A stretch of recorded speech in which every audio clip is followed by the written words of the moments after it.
All righty. Perfect. I need a series if I'm going to get that Les Paul P90. Oh yeah, for sure. I just got a Taylor. Yeah, this is Nice. This is my baby here, Jackson Rhodes. You're not popping up, even though you're speaking. Let me see. Let me put on. It's Kellen. Let me see. Oh, Oh. here we are. Oh, nice flying Yeah. V action. Yep, it's Jackson Yeah. Rhodes. I love the Randy Rhodes guitars. They're Yeah. Well, if we could all just play like Randy, that'd be great. Oh yeah, absolutely. Nobody can ever. If I could shred half as good as Randy, Yeah, I'd be pretty satisfied with my life. I'm He was proud to announce amazing. that I am a 10th of as good as Randy. I don't even think I'm close to a 10th as good as Randy. So, how have you spent the last year? Have you checked out any good movies during quarantine? What have I seen that I liked? What did I just see? I just saw Little Things. That was all right.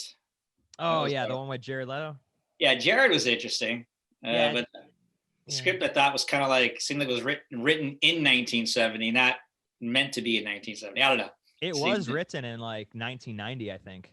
Yeah, it had a real. It felt like it had been written a while ago. It had It seemed like it was dated. That's the best way I could put it. Yeah, had they reworked that script, it probably would have been Oscar worthy, you know. But Jared's character was fun. Yeah, no, he was cool. Denzel was all right. There was actually a scene in that movie. Like I remember Kellen sent me a picture of it. They shot it right by where we used to live. Right out. Where was it? Victory Boulevard. Oh yeah, it was right near the Wells Fargo, Wells Fargo Bank and building, the VIP Gentlemen's Club in North Hollywood. I know it well. No kidding. I do know it though. Yeah, that years back, that it went to Starbucks now off that Victory was where that really crazy bank heist went down, where those guys. Yeah. That's right. First time anybody ever had like Kevlar vests and M16s, and that was. I didn't live that far from there either. That was about 2 miles from my house. Shit. You know who played one of those guys in a biopic about that movie, Kellen? Who? Andrew Berniarski. I'm not even kidding. Oh my God. He was one of the Your he was one of the favorite. guys. He was one of the guys in that movie. That's bizarre. I remember that. It was such a crazy thing. They closed the bank. Unbelievable. And now it's a Starbucks. Yeah. How do you go from being one of the most notorious banks, in history to a Starbucks? Yeah, exactly. Are you a fan of like crime docs on Netflix at all? No, not particularly. I watched one yesterday called "Don't Fuck with Cats," and really? That is outrageous. Yeah, highly recommend that one. I do like crime docs. What's the premise? So I don't want to like ruin it, but no, don't give me the whole deal. But so here's you'll know this if you read the description anyway. So basically, there's this guy that uploads a video of him basically killing these two cats. And it goes online and viral and everything. And then there's these people that are just like, we're going to catch this guy. And, obviously they don't have much to work with besides just the video. But then they find like little inklings of things like throughout his bedroom. And they try to like trace down where he lives, like his like the blanket on his bed and all this stuff. Yeah. It just gets crazier and crazier. And they end up, it gets nuts. Wow. Yeah. I can't watch that. My girlfriend would hate him from the jump if he killed animals. Yeah. I hate that too. She'll watch a horror movie and 1,000 people can die. That's okay. But do not harm an animal ever. No, I'm the same way. So I think that's like a new rule. Have you felt creatively bankrupt at all during this time, or have you been able to keep busy and like keep the ball rolling? I would say I haven't felt creatively bankrupt. That's good. Two reasons. One, that I've been doing the music stuff. It's kind of given me a chance to sort of focus more on that and learn the what's going on in the business at this point. Like I'm like behind the times. Like Spotify and all that has kind of opened my mind to what you don't what you can do without a distributor, but you got to learn how to play that game too. It's like a whole I'm just trying to get on the playlist is a whole fandango into itself, but still it opened a whole thing. And I also found some music that I had lost. Oh wow. That I thought I had lost when I made the move out to the southeast. The first day, the first night we stopped out. The truck got broken into, and one of the only few things they took was my computer. So I thought I lost certain music. It wasn't that computer? It was okay. It could die. It was old enough, but but some of the things I had on there, particularly music, I thought was gone forever. And then I found some of it. I forgot that I put some of it on a soundtrack thing like 6 years ago. Yeah. And it was like up online somehow. And so I was like, I took that as a sign. Okay, it's time to put everything out. So putting out some solo stuff, but I also have a band called Ripple Street, and we've been putting out stuff as well. Yeah. So really just focusing on doing a lot of that, but also last year I kind of made an interesting pivot, and I mean, there was 3 years ago now, the pivot was coming out to the Southeast, and that sort of opened the Atlanta door, plus keeping the West Coast door open. Yep. But I also decided to go FICOR last year. Really?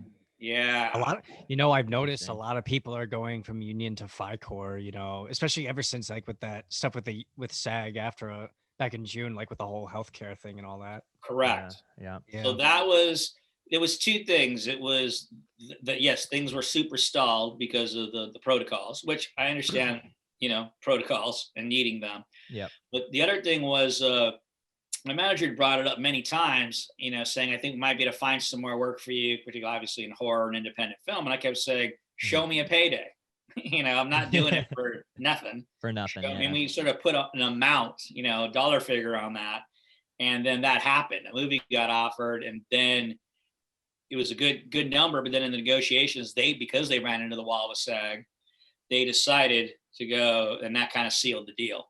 And well, what that did last year is it opened up. I did 4 jobs last year, and they were all non-union. That's a touchy subject, weird thing to talk about, but yeah, I think you have to know when you need to pivot, and you have to see the writing on the wall when it's time to make moves. And it was the right time. It ended up opening a bunch of doors last year and keeping me busy. So well, that's good. So now that we're on the subject, so tell us how you first got involved in acting, and even tell us how did you get with SAG? So acting was something I knew I wanted to do from a very young age, and I kept bugging my mom to get me into a class. I'm from LA, and she kept kind of putting it off, and the reason she kept putting it off was because she didn't think being a childhood actor was necessarily a good thing, which was kind of interesting because she was like in the USO and stuff, entertaining troops at a pretty young age, like 13. She was like, and then she had her own dance studio at the time she was 18. So she had done it by her own willingness and never talked about it being a bad experience, yet at the same time didn't want me to do it. So it was a little weird. So I kept bugging her, and finally she got me into class on Ventura Boulevard in LA. And I did not like the class. It was like, tights and tap dancing and stuff. And I'm like a kid from the hood. I was like, this is not what I was looking at. This is not my jam. Oh yeah, exactly. And I was about to quit.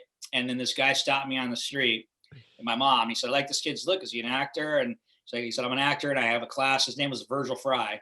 And his daughter went on to become Soleil Moon Fry, Punky Brewster. And she used to hang out in the class when she was like 3 years old. And the guy basically, trained me, brought me in the business, was my manager for a number of years. And that's really how I got started. And how I got my SAG card was I did a Safeguard soap commercial in New York. So I got to take my mom to New York. And that was the first time I'd ever even been in a plane. Yeah. And that was quite an experience. And that's what got me my card. Oh, that's awesome. So what year was that? Was that 80? That was like 83, 82, something like that. And then Children of the Corn would have been your first like feature. Correct. And that was my big break, as they say. Yo, big baby. I just recently saw you in the movie Camp Coldbrook, which was a good time. You played a very convincing Hollywood executive type. What was it like? Yeah. Okay, good. What was it like working with Andy Palmer? I was gonna say I've worked with Andy twice now. Funhouse Massacre. Yeah, Funhouse Massacre, exactly. Yeah. So he just keeps throwing me these cameos in his movies, you know. Yeah. Andy's a super nice guy, knows what he's doing. I like working with him. I'd be happy to work with him again. Yeah. I got that guy on Facebook. Yeah, he's a good guy. He's definitely really nice. Yeah. Yeah, he's a good guy. And let's see here. If anyone wants to check out Camp Coldbrook, that's on Amazon Prime, I believe. Yeah. It's Is that free on Prime? Joe Dante produced it, right? Too. Yeah, Joe Dante. I put his name on it as an executive producer, right? Yes, you did. Yeah, he's been doing that a fair amount lately, sort of attaching himself to some stuff. Mm-hmm. Hey, guy's a hard worker. Oh no, Joe's great. I mean, he's talk about a nice guy. I've worked for Joe a few times, and but just every time you see him, he's just always a very personable, you know, easily approachable guy. So no, I'm a Joe Dante fan. He does really good panels too. I've seen. Yeah, that's what I'm saying, because he's that kind of guy, and he's a film geek himself. So you know, and so he's talking to he's talking to himself out there, and he knows. No, exactly. Yeah, he's a good guy. Yeah. So going on to the topic of Children of the Corn being your first acting gig, how did that fall into how did that fall into place? Did you have to like audition for the role, or were you approached? No. I had to audition for sure, and still do most of the time. I do get some offers, but by and large, I still have to, go out there and earn them. Well, I wish not. It'd be nice to have a stack of 10 scripts to just pick from every day, but that's not how it works. Especially if you do guest stars in television, they like you to come in, nowadays tape, but they don't, in the 70s, they used to just give out guest stars, but not anymore. You have to audition, and then it has to go up like 3 rungs of saying yes. Now it's just so, it's so easy. One suit can say no, and you're out, where the director might want you, the producers want you, the casting director wants you, but some suit goes, I don't know. What's his IMDb score? Yeah. What's his Twitter following? What's his ranking? It always comes to the rankings these days, I just think the suits are too involved at this stage. I understand like them being involved when, like, say you're auditioning for a regular on a pilot, and you have to go to what they call go to network, and they're all there and they make a decision. It's these are the regulars. It's a big decision, but I feel like now having to get network approval, it's called network approval all the time now, I think is just personally, I think it's a lot of micromanaging, over micromanaging, people trying to justify their paychecks. That's what I think. That's my opinion. What was the question again? Something about corn. What was it? So how did it all fall into place? And how did the audition go? So I had to audition. Well, yeah, the audition. I've told this story many times, but yeah. So I had this little fake toy knife I had in my pocket, and I didn't know whether I was going to pull it or not, and I was too dumb and young to know better, and so I did. And on the Reader, who went on to become a huge casting director later on. Cast Wings, among other things. Oh, wow. And when I put it under his throat so fast, he didn't know whether it was real or not. He about wet himself, and went on to tell the story from that point on. When he became a big casting director, to never do anything like that to anybody. Which he's right, but at the same time, I had to think they'd be thinking to themselves, "But wait a minute, he got the job, right?" It says kind of a mixed message there. But yeah, that's what I did, and it worked. And then I had to come back for the second audition, and John Franklin had already been cast. It was down to 2 or 3 of us Malachis, I guess. And I just remember grabbing little John by his lapels and about took him off the ground. And he loved it. And he said, "Yeah, you were the one, man." That was that. You mentioned in an interview that you think Children of the Corn's success at the time of its release in the 80s was due to the metal community's interest in killing the adults.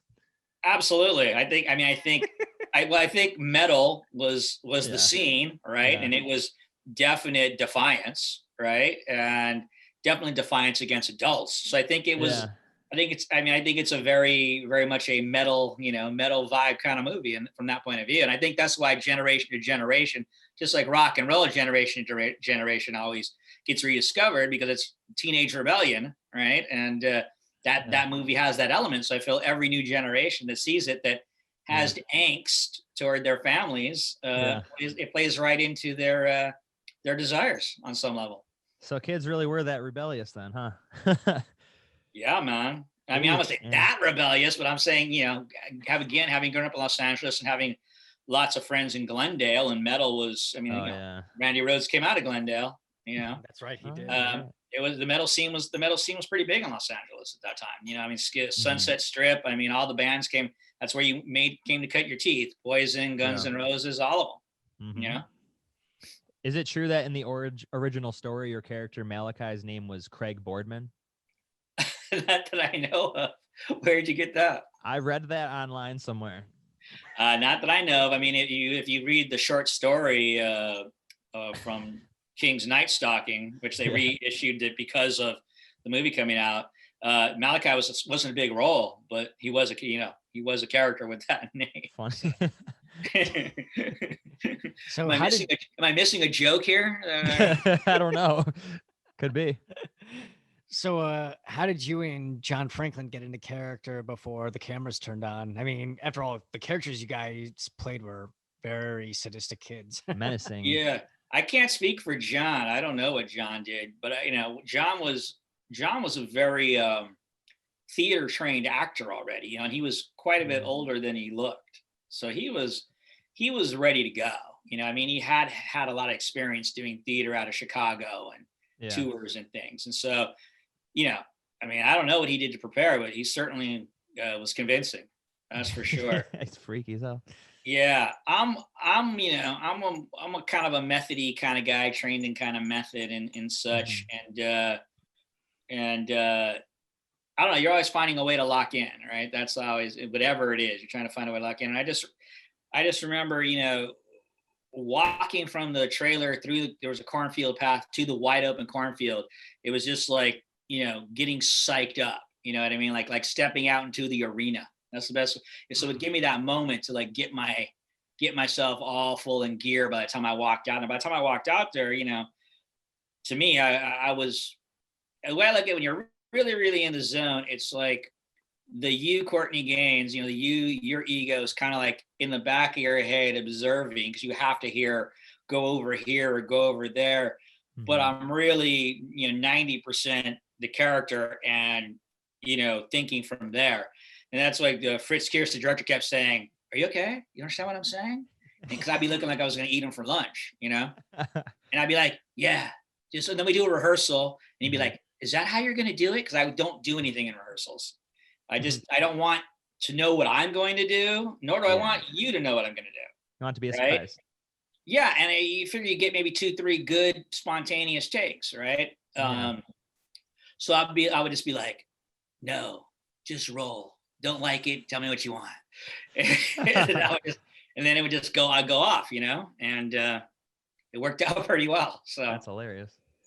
And that's a lot of directors like that with me. The first couple, they're just not sure, because they saw an audition that was great or whatever. Then they see me on set and my rehearsals are crap, and they get worried. And then after a few times, they realize, okay, that's just how he works. That's just how he works. Leave him alone. When Children of the Corn came out, you've talked about getting recognized and freaking kids out everywhere. Is that true? Oh yeah, and it was very overwhelming. It was very overwhelming. I wasn't. I guess I maybe should have been, but I wasn't mentally prepared for all the recognition all of a sudden. And then not only recognition, but a fair amount of, I don't say negative, but people being scared of you in real life. I just didn't see that coming. So kind of like Linda Blair's situation in Exorcist. My God, yeah. Yeah. I'm sure, probably times 10. Really? Yeah. Oh wow. Yeah. I would think so. What she went through, I'm sure times a lot more than probably what I went through. But still being a teenager, still being a little self-conscious, a little self-aware. Yeah. I'm a little shy ultimately, I think. So it was overwhelming. But the thing I got out of it was I realized, my God, the power of cinema. The power of cinema, like what you put out there, good, bad, or indifferent, can have a great effect on people's lives and minds. Mm-hmm. And when it's positive, for me, that's I prefer that more.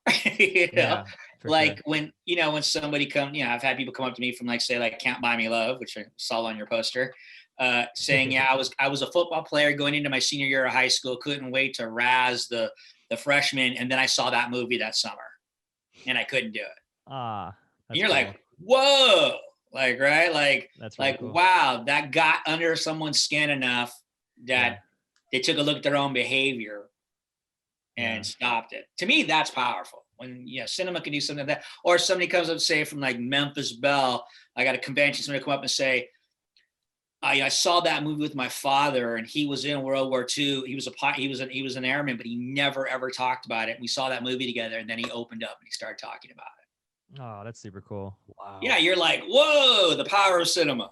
That's the stuff that you go, wow, this, on some level, this is worth doing. This has some impact. Yeah. Well, no, film and even music, can impact people in a lot of ways. Oh, big time. And a lot of your films have had really good longevity too. I mean, they're still around today. The people are still talking about it. Oh, absolutely. Yeah, I mean, I think you think about that '80s run. It pretty remarkable that had a hit in sort of each genre. The horror, and horror was completely looked down to at that point as just B schlock. I don't think that any of the critics panned me. I don't think that they saw it coming that eventually like the two strongest fan bases would be sci-fi and horror. Yeah, big time. And thus horror would become what it is, and people from horror would become iconic. And and certainly I didn't either. I was just trying to get my first job and do a good job. Yeah. But the fan they seriously underestimated the loyalty of the fan base of the genre. Yeah, no, and honestly, based on my personal experience, I think horror definitely has the most dedicated fan base out there, if you ask me. Big time. And sci-fi is pretty good too. I mean, if you've been on Star Trek, you can do a lot of conventions for the rest of your life. I've been to Comic-Con. I've seen it. It's crazy. Yeah, Comic-Con, exactly. And nowadays with everything being comic book characters, I mean, more or less action sci-fi. Yeah, exactly. So did you go back and read any of Stephen King's work or his books before filming began? I just read the short story. That was a short story? Yeah. Gotcha. And didn't yield a whole lot. Yeah. Because like I said, Malachi wasn't really in till the end. That's right. And even then, honestly, I wasn't that aware. I wasn't that aware of Stephen King. I mean, I knew he had some stuff happening, but he was just starting to explode. Yeah. In terms of being his movies, his films. I mean, his books being made into movies, which is why they got on the bandwagon. So he really wasn't the household name yet. Right. Yeah. But certainly, rode on his coattails here. So yeah, absolutely. Thank goodness for Stephen King. Yeah. You've also said that the cornfield itself had some sort of energy to get you in the acting headspace that you needed. Yeah, it really did. I can't explain it. Like I said, I'd be psyching myself up on the walk, and then I would get into the arena, and there would be that much more energy. It seemed like. Yeah. And it's never really happened to me like this before or since to this degree, but right when they would say rolling in action, I feel energy come like through the sky, the muse, as they call it, come right through me to the bottom of my toes and come right back out my eyes. Yeah. It happened to me every time I was in the cornfield working. That's crazy. Not everywhere else, but there every time. Was Iowa really boring on the off days? Not for me, because having grown up in LA, I found Sioux City, Iowa, like really refreshing. Like a solace, yeah. Well, just like people were just like, in denim jackets, t-shirts and jeans and like just down home, and not, LA is so fucking pretentious, man. Oh, it's terrible. Oh, yeah. Everybody's we both everybody's a goddamn poser, and terrible. So, and those are all people coming from all over the United States, if not other parts of the world too, but they come there and then they think they got to be something that they're not. Yeah. And just gotta stay true to yourself.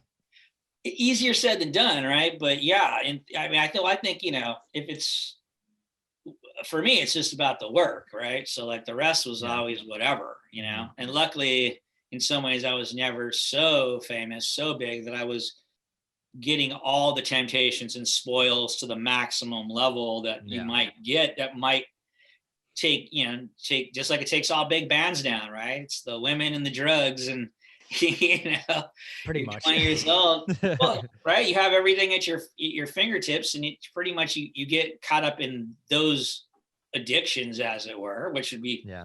I mean, if you had hot women coming at you at all times, how would you? I mean, how would you not? How would you not?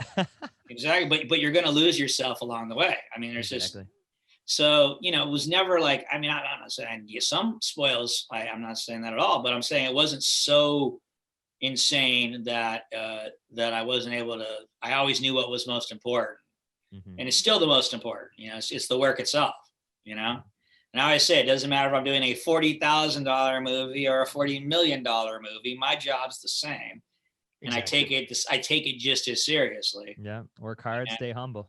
That's what you got to do. I don't know, humility. I don't know. I mean, look, I think you also have to, I think it's a double-edged sword about everything. So like humility on one hand is good, but I think as an actor, you have to be absolutely arrogant. And what I mean by that is this, that you're dealing with, if you're doing well enough to be a working actor like myself, right? Yeah. I'm booking 1 out of 10 auditions or something like that, right? Which is really, if most people, that's a pretty high ratio, because I don't get a ton of stuff because I'm not right for everything. So I better be able to book what I'm right for, right? If I'm going to stay busy.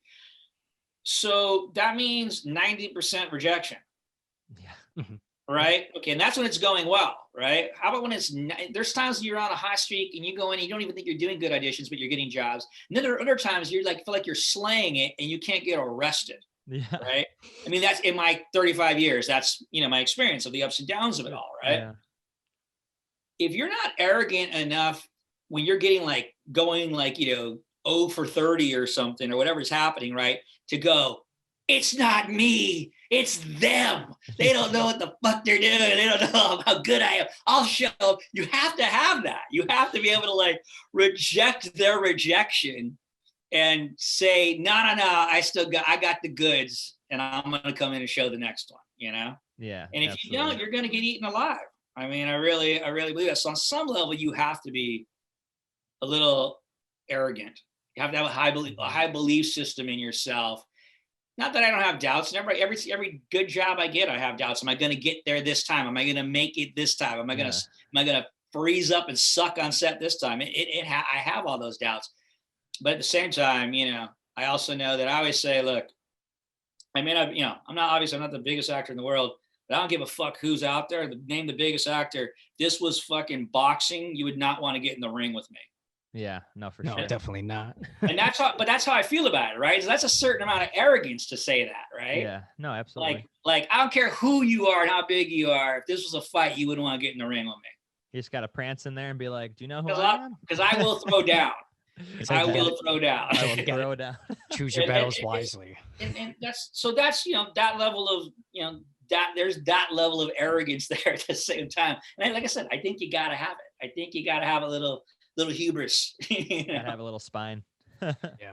So did you expect Children of the Corn to become a big cult classic that's still watched by many people, including newer generations? No, I didn't see it. I didn't see it coming at all, because like I said, horror was not a big genre and it wasn't as popular as it is, and it isn't as mainstream as it is now. So no, I didn't see it coming, and I was just trying to do good on my first job, and then get to my next job and try to, actually pull this thing off, called being a working actor. So no, and it's a weird thing to really have the first thing you've ever done be probably the most recognizable thing you've ever done. It's a weird, I certainly tried to outdo that at certain times in my life. I was like, I got to get something better than that, and it just never happened. And so I was like, okay, at some point I learned to really doing conventions, probably started doing those 15 years ago or something, was really where I kind of came to peace with it all.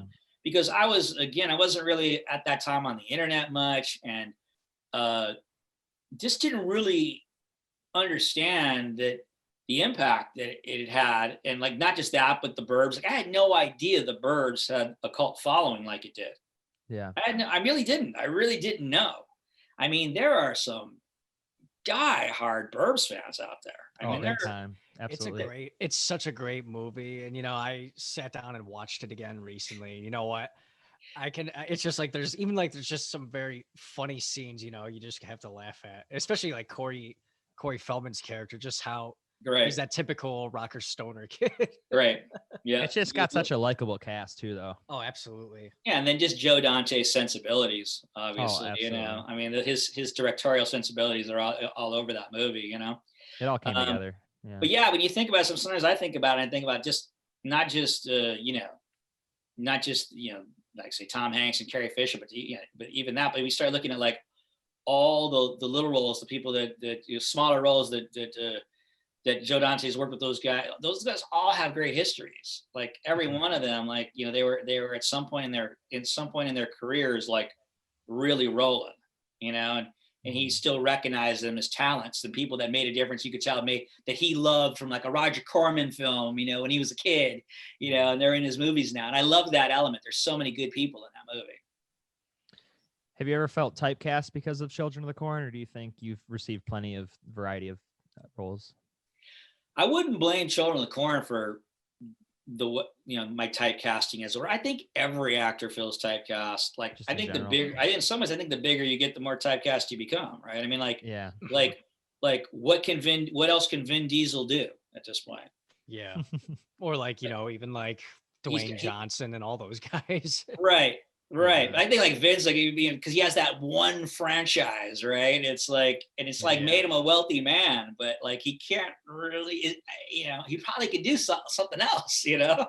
but he's certainly not really getting the chance to, right? So Yeah. I think that because once you've struck gold, as it were, your team and the people that are willing to pay you a lot are going to say, keep milking that. That's what's getting butts in the seats. Keep doing that, So I think, I would say my typecasting probably has everything to do with my looks than anything else.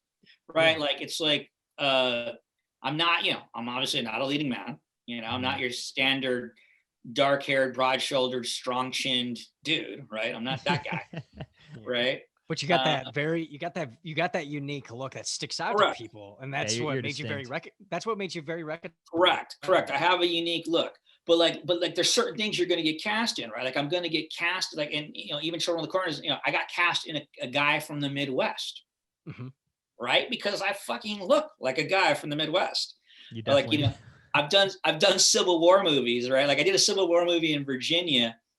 I looked like people's cousin there.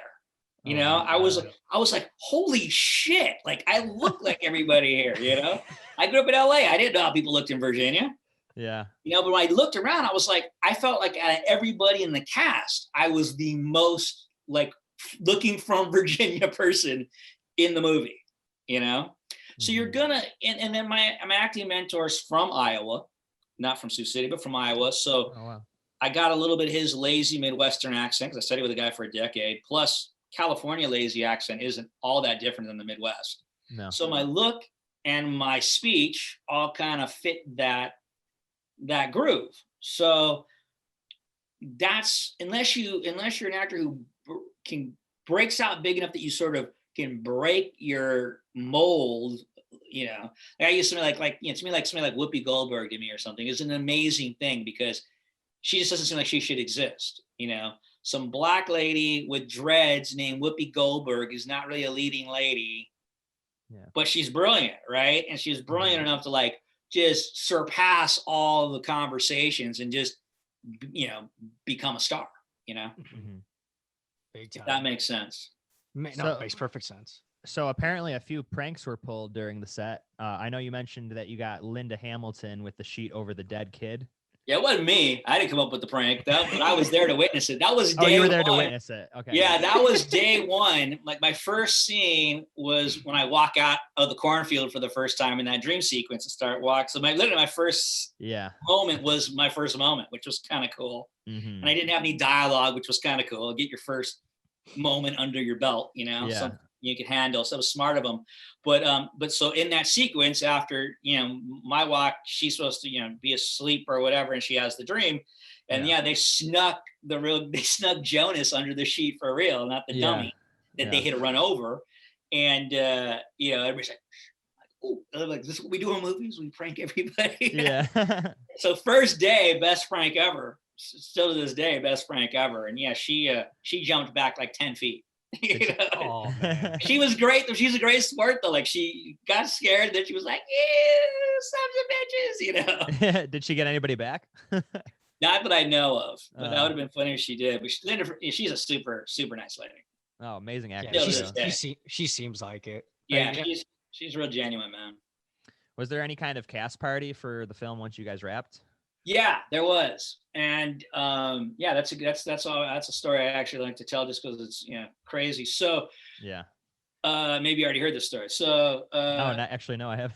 so we were right on the border of Nebraska, right? Like really close to Nebraska. So Nebraska, you can get liquor at like some stupid age, like 19 or 18 or some shit. Wow. That right? Makes sense. Yeah. So you can also buy something called Everclear there. Okay. Everclear is like 90 proof. Yeah. You can't buy that shit in California. No, definitely not. And so I decided that, the best, having never gotten rid of a character after it was done, having no real process for that, I've since sort of come up with my own methods to complete the process. Yeah. I decided at the party I was gonna, smoke a couple dibs and drink Everclear. Yeah. And I danced with every girl that night in the place. Yeah. I've never done that before or since. And I woke up the next morning with like zero hangover, and it was just like I had just purged the demon. That's what I did. And it worked. It worked. And some girl, I had a rush hat. That was like I brought out from LA. Yeah. Cool rush hat, and some girl stole it during the party and never gave it back to me. That was the only thing I was pissed off about. So there weren't any real sacrifices going on in the cornfield? No real sacrifices. Do people ever make any lame jokes to you when you eat corn? Oh, are you kidding? Like, yeah, corn is Can like. You even go near it? Corn is like I'll always be associated with Cord, and then Courtney, right? It's just all there, right? Oh, I never even realized.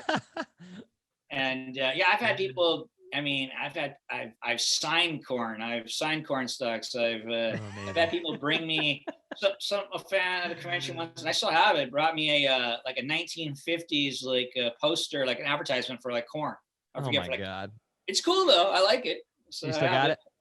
Yes, I have it somewhere. But it was but it never ends with the corn and corn stalks, and there's no getting away from it. I think it's an interesting thing about the movies that like Jaws is associated to water. That movie is associated to corn. People can't go driving in anywhere in the Midwest and see corn and not think of that movie. It's a weird, interesting association. I always think of it every time. Yeah.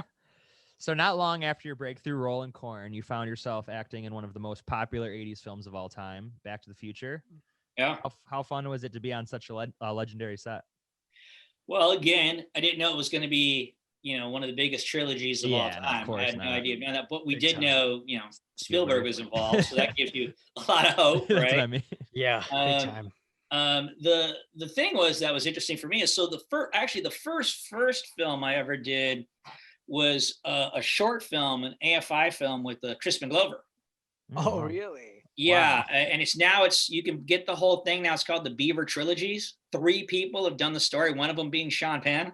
It's like it's been an amazing group of people have played the guy, and it's become this thing now known as the Beaver Trilogies. And so I get the job. It's my first gig. I'm just supposed to be like a kid smoking in the boys' room or whatever, and then the guy, Trent, the director, was like, okay, rehearsal. And then the door, I'm talking to this guy, and then the door opens, and it's Crispin Glover dressed in the black outfit from Olivia Newton-John in the movie, the musical. Grease. Yes, Grease. It's fucking Crispin Glover dressed like that. Oh my God. I could totally see that. I have to see that. And you're just mind blown by that, but then I'm mind blown by how good this guy is. Like his subtext, you watch Crispin Glover, he has subtext going through his eyes constantly. You know what I mean? Crazy. He's like, hey guys. I was like, God, And I'm just like, who is this dude? Like, this guy is really freaking interesting. Yeah.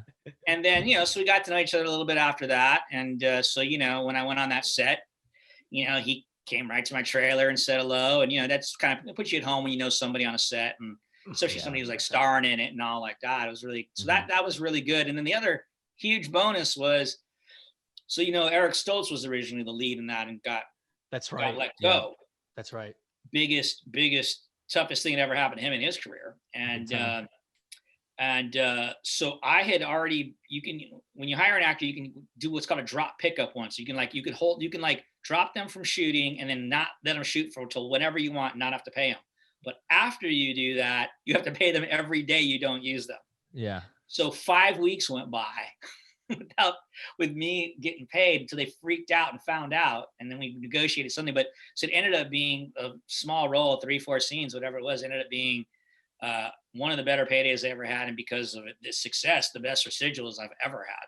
Yeah. So total blessing Back to the Future. Yeah. And you got to go up and kick Crispin in the back. So yeah. I got to kick him in his ass a few times. How many takes did that take? I don't remember. But Zemeckis likes to shoot a lot. Like with the dance, we shot for 2 days. Oh, wow. Every angle you could think of, just kept shooting. But that's, he had the budget to do it, and that's how he works. And it certainly had great coverage. So. Oh, it's wonderful. It's funny because my brother and I always used to impersonate your laugh when we were kids in the movie. It's just Let's hear it. I want to hear it. Do it. Okay. Okay. It's been a while. Oh, God. That's pretty good. That's pretty good. It's been a while, but I like it. I forgot. I was that bold. I was that loud. I forgot. Dude, you had such an amazing laugh. My brother and I would impersonate it almost every day as kids. And did anybody ever tell you that you had a great laugh back then? Like, especially no, but it's always amazing how people like have lines that people quote and all that. Just to be even in the to have lines that you've done in movies that people quote just blows me away. And then now to know there's also a laugh on top of that. It's again, such a small role in a movie, and yet somehow that stuck with you. Of all so many things in that film, that stuck with you. That's kind of neat. Yeah, and they should have never. I think it was a big mistake that they got rid of the phone booth scene with you and Crispin, because that explains the day to the car to fight Biff. Yes. Because even though that scene was cut and it was put in the DVD and Blu-ray releases down the road, in the very least, you did get to play the part that did make it into the final cut. That played an important part of Marty almost being erased, and then Crispin. Right. Yeah. It's a pivotal moment. Yeah, I think I've seen that phone booth scene. I can't really remember it though. No. It's on YouTube now because they. I'll look it up then. They put up deleted scenes and all that. I'll look it up. But yeah. So how many takes did it take? Did Crispin have to keep pushing you down? 1,000. I don't remember. Man, so long ago, man. So many jobs ago. But probably 3 or 4. I would imagine. Yeah. All I know is Crispin drove Zemeckis, which Zemeckis is readily said drove Zemeckis crazy, because he would always want to do another take.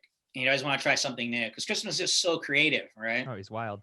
So he'd always want another one. He'd be like, "It's fine, Crispin. No, but it's fine, Crispin. No, Crispin, it's fine. We're moving on." Yeah. Have you seen Crispin since? Yeah, certainly over the years I bumped into him, but the most recent was we were both in a mini series called Texas Rising a few years ago. Yeah, so we got to spend quite a bit of time with each other again. That came out in I think 2015. That was like the most close to old school Hollywood project I'd been involved in a long time. Basically, we shot it in Mexico. And you'd be at the hotel just hanging out for days, so they get to you. Nowadays, people schedule things so tight and they're trying to get you for as cheap as they can and squeeze you in as fast as they can. But that thing was like, we're all here for months. We're just going to shoot this Western miniseries. And so it was awesome. So we got to spend a lot of time together and hanging out at the bar. What else are you going to do in Mexico but hang out at the bar? Yeah, exactly. I wish he did conventions. I'd love to meet him someday. Yeah, he doesn't do a lot, and he only does them if they'll let him show his movies. That's like his thing. Yeah, you have to watch one of his crazy movies, that he does from his crazy books, and Yeah. You ever seen his Well, books? Where like he takes a book and then tars out everything he doesn't want that's lines, and then keeps the lines he wants, and he makes a story out of it. Oh yeah. Yeah. I think I have actually. He's super creative, man. That guy is interesting, you know. Yeah. I gotta give that guy a lot of credit. And even being able to bring the character of Andy Warhol to life on film too, that takes a lot. Who else? Who else Yeah, was definitely. cast? Who else but Chris? I mean, perfect. And That's what who I about would his have cast. What about his amazing dancing in Friday the 13th Part 4? Yes. Didn't see that. I'll have to look that up. That's got to be added to your list. You'll just die. go on YouTube, type in Crispin Glover dance in Friday the 13th. It'll first thing that comes up. It'll make your day, literally. I'll watch it. I'm telling you, I say like crazy this, crazy that, but I'm a fan. I'm a fan of him creatively, and I always have been. Yeah, that's awesome. Yeah. So with the movie Colors, you got to play a very interesting role, like being like one of the people of the gang. And then Right. So what were your thoughts on like having to play like a character like that? Like you growing up in LA, I'm sure you could relate, right? Not only growing up in LA, but growing up in the hood. Yeah. So yeah. I grew up with dudes like that. I grew up with a guy that I went to grammar school with. He became a banger. He was a redhead named Billy Red. So I literally just stole him, right? So so how that came about was back to my mentor Virgil Fry. He knew Dennis Hopper very well. He helped him make Easy Rider. So that's how far back they went, right? So when I was doing Can't Buy Me Love with Gerardo Mejia, he got that script, and that was the second film Gerardo and I did. We didn't film before that. So he's like, dude, you're not gonna believe it. They're doing Dennis Hopper's doing a gangbanger movie, and there's a white boy in the gangs, because he knew, we had talked. He knew where I was from, and like that. And so I called Virgil, who was my manager at the time, and I said, man, you got to give me that. You got to get me in the door on that. Like, nobody knows how to play that stuff, especially any white guys. Nobody knows how to play that stuff. And so when I got back to LA is when they were setting up the casting, and all I had to do was go take what they call a general meeting. That's when it's going well, when you get to the point where you're taking general meetings, not having to audition. Yeah. I just came in more or less the apparel, and he's like, so you're from, this stuff? And I'm like, yep. And he's like, you're from? I'm like, yep. Yep. He's like, okay, you're in. I'm like, great. That's awesome. That's how that happened. So, and then the girl that plays more or less my girlfriend, and a woman named Peggy Medina, who at the time worked, that was like her first break. She was from our acting class, and she got him. She had no credits at that point. So she was actually a girl from the Valley, but she had family members, lived in the tough neighborhoods. She created a whole character, went in there and told them, improv a whole sob story that wasn't true, blew them away, had them in tears, and they gave her the job. And that's insane. Yeah. It was pretty awesome. And then so that's how we made her, made sort of a relationship where she played my girlfriend and stuff. It wasn't something I had to talk about, but she'd be sitting on my lap or whatever, because we knew each other, for a long time, and we knew how each other worked. And, but that was her first big break. That was a lot of people's first break. That was Don Cheeto's first break. That was Glenn. That's right. Yeah. Plummer's first break. That was Wayne's first break. Oh yeah, Damon Wayans. He was hilarious. The funniest scene in the whole movie is when he's like trying to hump the on PCP, trying to hump the big bunny. Most hilarious scene in the whole movie. Oh man. Yeah, no, and they've gone on to do a lot of great things. Oh yeah, no, absolutely. That was a big break for a lot. That was a big break for a lot of people of color, that movie. Yeah. And even like obviously, that played like a huge part, talking about the stories of the rivalry between the Crips and the Bloods. So did you see a lot of that like while living there? Well, I was aware of the Crips and Bloods. How could you not be? But I didn't. I lived more toward like Silver Lake Echo Park area, so it was more of a Latino gang. So it was like 18th Street, Frogtown, White Fence, which they have White Fence. They even have the White Fence in the movie. Yeah. But we had to go shoot down in South Central, and that's like definitely taken to the next level. That's scary. And it was scary because you'd be walking around in your gang apparel, and there'd be dudes cruising around in like vans and shit. You're going like, I hope they fucking know I'm an actor down in their hood. Did any of them scream at you? Like, no, but they'd be cruising by checking you out. I mean, and that's drive-bys are a real thing. You know what I mean? Big time. That was, they would try to lock off the streets, but still people would get through, And then the other thing that was kind of hairy that people didn't talk about, no one ever really talks about, but you have guys who were in our gang, like our extras or whatever, they'd have to be go wherever we went to shoot. So you'd have some like say some guys are playing Bloods or whatever, and they'd be in the wrong neighborhood, and they'd have to be then after the show trying to figure out how to get out of that neighborhood. Sometimes dudes would be laying for them and stuff. Wow. It was like, and the production had no clue any of that shit was going on. They were just oblivious of like neighborhoods, and they were just, Dennis Hopper just wanted to shoot anywhere there was a cool mural. He caught every cool mural in East LA and South Los Angeles, showed that there's art everywhere. You know what I mean? And but they had no clue some of the situations they were putting some of these dudes in, Yeah. So do you have any memorable experiences of working with Sean Penn and Robert Duvall? Of course. The funny thing was that with Sean was, that's when he was with Madonna, and was just like absolutely anti anybody take his picture. So he would just be like chilling 1 second, and some photographer would like get on set and he'd like chase him down, and he would just like lose his shit, over people taking photos of him. It was kind of pretty funny, But he was very cool to me. We got on really well, and Duvall for me has always been one of my faves. So, of course, I had my eye on him from the jump. How's he going to handle this? Is he going to phone this in? Like, what's the great Duvall going to do? And he was just a class act from jump to end. The first thing we did was we had this big reading down in East LA, actually in a theater down in East LA, where we read the script. So, we're talking like that cast is like 100 and some odd people. It's like my character's like I think number 85 in the cast list. I mean, it's a massive cast list. Robert Duvall was at the front door shaking everybody's hand as they came through and introduced himself. Oh, I love that. It's so classy, and not only that, so smart, because of course everybody's going to want to meet Robert Duvall. Yeah. So like, let's just get that out of the way. Here we are. Hi, we're making a movie together. Nothing but respect, right? It was so great. And then the last scene we did was the end of the movie, which is when he gets shot. And I was less than 3 feet from him, watching him do that scene. And I learned a lot that day. And the reason I learned a lot was, so I always thought like, lesser actors get treated like crap. Sometimes they say they're ready, but they're not ready, and they put you through a lot of bullshit. But I don't think they would dare do that to somebody of his stature, right? Never. Well, they did. So he's lying there. They have a ferny pad for him at least. But he's lying there, and it's middle of the night, 2 o'clock in the morning, or whatever. You bring him on a set for that big scene. It's like go time, right? Yeah. Well, they decide that the lighting decides that they don't like the lighting all of a sudden, and so he lies on the ground for like 45 minutes, waiting for them to be ready. And I'm just shocked that they're doing this to Robert Duvall in his biggest fucking scene in the movie. That's crazy. So finally, Dennis Hopper comes up and says, okay, whenever you're ready. And he's like, I'm ready. He was just laying there cool as a cucumber. And he just blows the roof off it, man. Best work I've ever seen. And, I was so blown away. That was the master.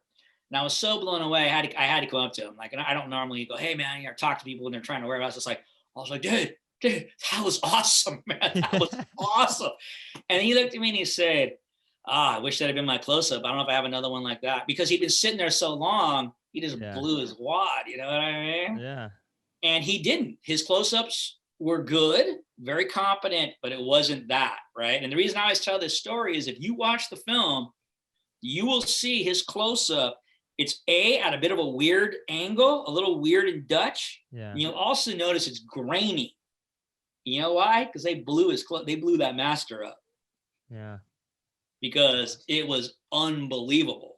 There's a moment where the film looks like it gets like a little light, like he leaves his freaking body. I'm telling you, watch that scene. It's a piece of a master at work. He took some of your Children of the Corn energy. I don't know about all that. Back to corn. Come on, man. Oh, Kellen. Come on, man. No. You've done many single episodic outings for television. Now he's back to his list. You've done. Do you enjoy making guest appearances, or do you prefer to stick around for more than one episode? Well, if I could have, been a series regular, I would have done it. Right. Yeah. It's I've gotten close a few times. I had a few pilots and things, but I've never been. You sort of get, there's a list, of like people that once they get on that list of series regular types. Yeah. I never cracked that. So what was available was guest stars on TV, and some great roles. So, I got a chance to do some great roles that are are a real challenge. That when you only have a week to prepare, you get you audition, very little time, then you get the job. Maybe you have a week to prepare, and you got to pull off something. Like I did a diagnosis murder where the character was paralyzed on one side, pretending to have cerebral palsy on the other. That's those are the jobs I take pride in getting in, and I feel those are the jobs that I say cut the men from the boys. You know what I mean? Like not many guys can do a guest star and pull something like that off. You know what I mean? They're just not good enough. So I get those kind of jobs. I get those kind of hard jobs. And the last really great character I did was for Criminal Minds, where I played a really complex character. Nice. That was really complex. And that was an offer. That's the only time I've ever been offered a guest star on a TV show in my whole career. I've always had to audition.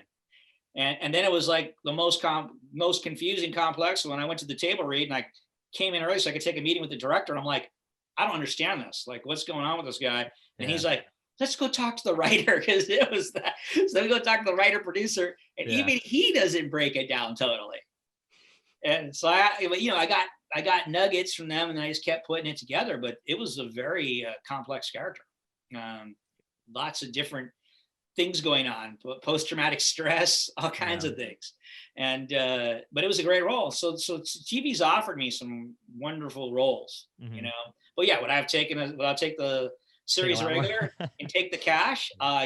Yeah, of course. I mean, it's a no-win situation. Yeah. But yeah, so which of all the TV series that you did, which one of the bunch was your most favorite to work on? Oof. That's like when people say, what is your favorite role? It's always kind of impossible to say that. It really it comes down to like the experience you have, right? It's like, was it a good experience or a bad? The audience is only seeing what's on the screen and what they experience from that, but you have all the memories of who were the jerk offs and who were the fun people to work with, who made you feel welcome, who didn't, who was like, hey, you're not going to be here next week, I don't give two rats out. And it's different shows that have different vibes like that. Definitely. You just don't know till you walk on the show what people's are going to be like. And some of them are supportive and some of them aren't, like that character I did on Diagnosis Murder, I was forewarned that Dick Van Dyke would just be telling jokes and doing and singing show tunes and dancing like right in front of you before you're trying to prepare. And thank God, because it was definitely distracting and I just used it, Yeah. And when I got to come out of character and yell at him, I like blew his hair off his back, It was like spitting on his face probably, I'm sure. And look, Dick Van Dyke, man. Dick Van Dyke. He's had an incredible career. Yeah. But again, I don't care who you are. You're not going to treat my process with respect. Let's see you pull that off, fool. When a week's notice. You think this is easy? Yeah. You think this character with a week's notice is easy? No. You're gonna be like jerking around on set. Yeah. I thought it was really uncool. But I put it to work. I put it to work. I couldn't wait to yell at his ass. Mm-hmm. So for those unaware, you actually have a long history in music. You were in a band in the 90s called The Gathering. Then in 2006, you fronted Benny Bliss and the Disciples of Greatness. And then in 2009, you co-founded the band Ripple Street. Yeah. Now you have a new EP out under just Courtney Gains. It's called Journeyman. Tell us a little bit about that. So the big thing, I like all four songs on there, different recordings at different times. But the Journeyman is kind of I like the title anyway, but it's kind of an interesting subject because my girlfriend at the time, her best friend was dating Matt Sorum at the time. And I went up to Matt's house. Matt's the drummer from Guns N' Roses, as well as the Cult. Fantastic drummer. Absolutely. So. And he was like, somebody said I do music. He's like, play something. And I'm just like, oh man, right? It's like I'm like, I don't know, but I did. And he's like, I like your voice. You want to record something? I'm like, yeah. Yeah.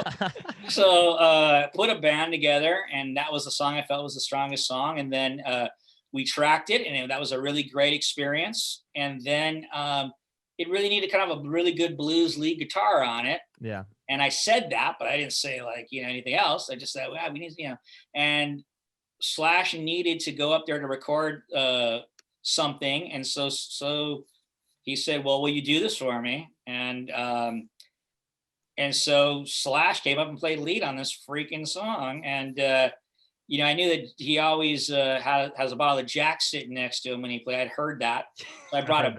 So I bought a big ass bottle of Jack. I said, thanks for coming, man. Hell yeah. And, when it was all done, it was an amazing experience to watch him and work. And also the engineer guy had just come off a Stones album. They were just so like in sync, working together, working this lead out.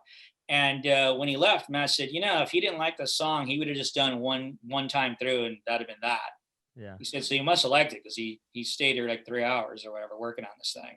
Yeah. And I was just like, wow, right? So that was one of my great rock and roll moments and stories. And as I'm putting these things out this year, I'm going to try to share, these stories, because people don't know anything about, me doing music. And I haven't really, I haven't put myself out there on that level much, nor have I ever had the kind of support I've had as an actor from, like, say, managers and agents and all those things.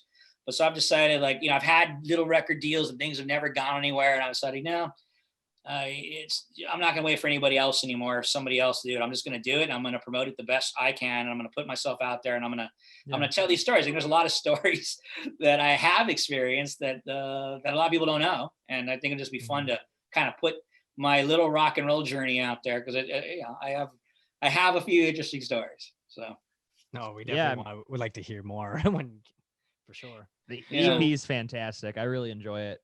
Thank you, man. Thank you. Been Forgotten and Misty Afternoon Blues are probably my two favorites so far. Oh, thank you. I think Been Forgotten is really one of my. I think it's one of the best songs I've written. I would love for somebody in maybe like R&B or something to cover it. I think that would be a great song to have somebody redo. That's sort of my fantasy with that one. And Misty Afternoon Blues, that's the first song I ever wrote, and it was the first song I ever recorded. Oh, wow, really? Yeah. I think it's a pretty good song too, but Misty Afternoon, I always thought Been Forgotten, somebody could cover that. Like, like Babyface could produce it or something, and it'd just be fantastic, Or just get some kid to come up on like America's Got Talent and cover it. There you go. And then everybody goes and finds it. Yeah. Somebody who's got a soulful voice who can sing it, man. I would love it. I'm at that stage now where, before I was like, I got to do my own stuff. Now I'm like, I would love for people to think enough of a song to cover it. I think that'd be great. Oh, absolutely. I think most artists like that, Yeah. Do you have any plans for any videos for these songs? Well, Journeyman has a video. Yeah, I've seen the Journeyman one. And it's just a easy. I edited that on like iMovie. It was just a bunch of compilations of photographs and things I'd been in. It still came out pretty cool. I liked it. I liked it too. It was just a little retrospective of some of the stuff I've done more recently, for the most part. The other ones, no, I don't have any plans right now to do a video. It's a lot of work to do a video. Unless you come up with a great idea, I just don't. Okay. Yeah. Well, I mean, regardless, we're excited to see whatever else you put out down the road for sure. So yeah. Well, I plan to put out a bunch of different stuff this time. Like I said, finding the things I found. Next thing's going to be a way more acoustic EP, very, very acoustic driven. But the other thing I'm going to put out is, I think, really going to be like, I'm going to be interested to see how people react. Is I wrote a bunch of stuff years ago and this was some of the stuff that got lost on Soundtrack, that I on Apple Soundtrack. It's like all these things you can throw together. I had a ball doing that. I threw like some like 12-minute songs together and stuff, like crazy long instrumental, interesting layered things. And I think that's going to be interesting to put out, because that's a whole, from doing the rock and roll stuff to that is just a real departure. But you never, that's the other thing too I've learned, is like you put yourself out there, and it's hard for me to promote myself. Like I said, as an actor, I've always had others help push me. I just had to do my work. But if I'm going to put this out there, I got to really do my own PR. But I always know, if you do the footwork, something shows up. That's my experience. Do the footwork and something will show up. And one of the things that showed up was doing this show. Mm-hmm. and a couple other shows have also, a couple other opportunities like that have shown up as well. And a movie I did last year called My Redneck Neighbors, a comedy, and I play, of course, the redneck neighbor. Yeah. The lady that put that together was so like Journeyman so much she wants to put it in the movie. Really? So that just showed up, like out of putting myself out there, right? Oh, that'd be like, so cool. Yeah. right. So it's like it's always a lesson. Like you put yourself out. I do have that belief that if you do the footwork, when You'll make the connections. well, it's not even just like not even like about connections. It's just something will come back. Put it out, and something will come back. You know, when you feel like you're putting it out and like, oh, is anybody gonna care? Even gonna notice? But you go through all whatever mind games you go through. Eventually, I have to tell myself, nah, something's gonna come from this. Just put it out there and see what shows up. And my main goal of the whole thing is just to put a conversation out there to say, hey, I do this too. And here's the evidence, right? It's like, if the stuff's decent enough, people will go, oh, he does. And I think it's a bit of a what's the word? Obviously they're going to be like, oh, let's see if this actor can do anything musically, and I think their expectations are going to be low because the truth of the matter is most actors don't do very good when they do that. At least that's been my experience. Yeah. So when a famous actor does a band, she's like, eh. So that's good though. I figure the low expectations good. So hopefully I exceed when they hear the tracks. Yeah. It exceeds their expectations because hopefully there's one thing I feel decent about. I think I sing okay, but I feel like I write pretty good songs. I feel like I'm a decent songwriter. They're very good. Yeah. Thank you. That's what I hang my hat on, is that I can write a song. No, it sounded so good. I was shocked because like I didn't know you even did music. So now that I'm finding this out, it kind of blew my mind that they were that good. Thank you. That's sort of what I'm saying here. So hopefully, that's what will happen. And if anybody finds out, I'm gonna put out probably 40 songs before this whole thing's done. Oh, sweet. Okay. And if anybody finds one song worthy of putting on their Spotify soundtrack or whatever, right? Or to me, that's like pretty neat. Right? That's pretty neat that I'd even make their playlist. You know what I mean? I'm talking people's personal playlists. They like that enough to say, I'm going to save that. Would be pretty neat for me. So one of the cool like actor bands that I've checked out the last couple of years in West Hollywood was what's his name? Dennis Quaid's band. Yeah, he's got a good band. They're freaking good. Yeah, no, Dennis has got a good band. He's out of bands for a long time. But I forget what movie that was he did where he played guitar. Well, he did Great Balls of Fire. Yeah. So he can't sing. But he did a movie once where he played this really funny song to a kid, acoustic guitar, and he was like really good in that. And I was like, oh, this guy can, he can sing a bit, Yeah, no, he's got a good band. He's got that band, he pays to play with him. Which is some pros, Oh yeah, which is nice. But yeah, I've seen his band a few times, and they're good. It's a good time. Yeah. So going into the Burbs. So I know that was shot at Universal Backlot. So how many days of filming did you have to work there? I don't remember, but it was like at least probably like 6 weeks or something. Big film. They probably shot 2.5, 3 months. The thing that was really, first off, that cul-de-sac is super famous. It's where they shot the Munsters and what was that show? Wisteria Lane. What was that show? That was a big TV show on ABC. All the girls, it was like women driven. I can't think of it right now. Golden Girls. No. I don't know why I thought of that too. It's a drama. A drama. A drama. Yeah. And it was called Wisteria Lane. The whole place was called Wisteria Lane. Wisteria Lane. I can't think of it right now. But it was a big TV show. They did that way after the Burbs. But that cul-de-sac has been used in so many projects. And the other thing that was two things. One, we shot all nights. So that was weird to be in LA and shooting all nights, because it's just like for like a month, people are waking you up and stuff. It's like, at least if you're on the road in a hotel, you're not going to get disturbed as much. You're trying to do your shit in the daytime and still work at night. I felt like I never got that sleep back. That's how I always put it. And and then the other thing was, it was during a writer's strike. So there was only 2 movies being shot on the entire lot, ours and Fletch 2. That was it. Wow. So it was like a ghost town. Yeah. So it was a really interesting experience that way. The show you were talking about was Desperate Housewives. by the way. Desperate Housewives. There Yeah. you go. Yeah. Yeah, good So, job. Looked Cracked it the code. Was that your first, so was that your first time you ever worked on the back lot there? That's Or a did you good work there question. before? That's a good question. Probably. Yeah, Yeah. probably. Yeah. I think everything else before that had been on location. Yeah. Sweet. Yes, and I could tell probably the makeup work for the character of Hans took quite a bit. I'm sure it looked pretty dreadful to go through. But did they give you the fake teeth, or did they do like the painting on the teeth and all No, that? it was fake teeth. All those decisions were Joe Dante's. He's like, go make him some teeth. Go make that bad haircut. Go put him through I hell. wanted to wear lederhosen. And every time I'd go do these things and come back, and then he would laugh and say, you're never going to work again after this. That's what he did.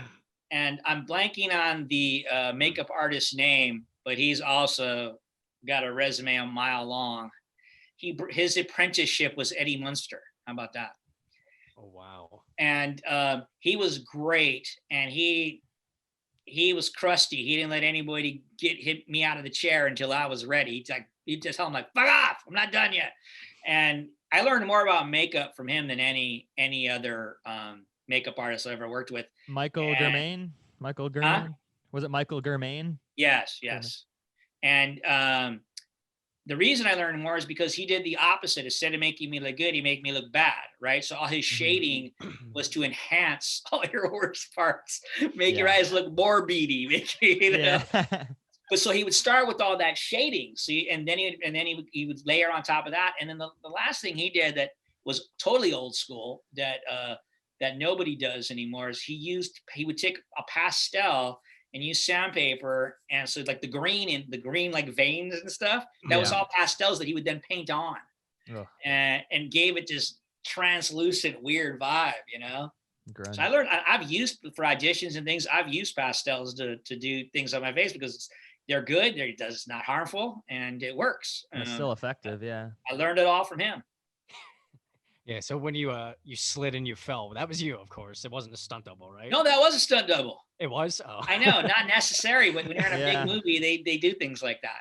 I certainly could have. I've certainly taken way worse falls. Yeah. I was about to say, I wonder if that was Courtney Gains or if that was a stunt double that did that slip and fall. Yeah, that's why my funnest thing of all this, especially like doing westerns and stuff. These macho guys have to put on red wigs, Yeah. And that always makes me laugh. Do you ever just feel like, oh, I could have done a better job? They should just let me do it.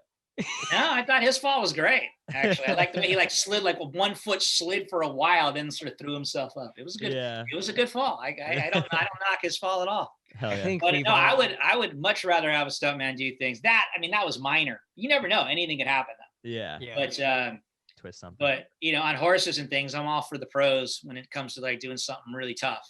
Yeah, that's tricky. I ride from mark to mark. You know what I mean? And and it's no joke. Riding a horse. I've seen a lot of people get hurt, and it just takes 1 second for a horse to, not want to cooperate, and you not being, like if a horse breaks on you, like goes to run, right? If your first instinct is to squeeze, which is the exact wrong thing to do. No, because you're telling the horse to even go faster. Yeah. And so if you're not experienced, you're going to send the wrong messages, and that's always the process is learning.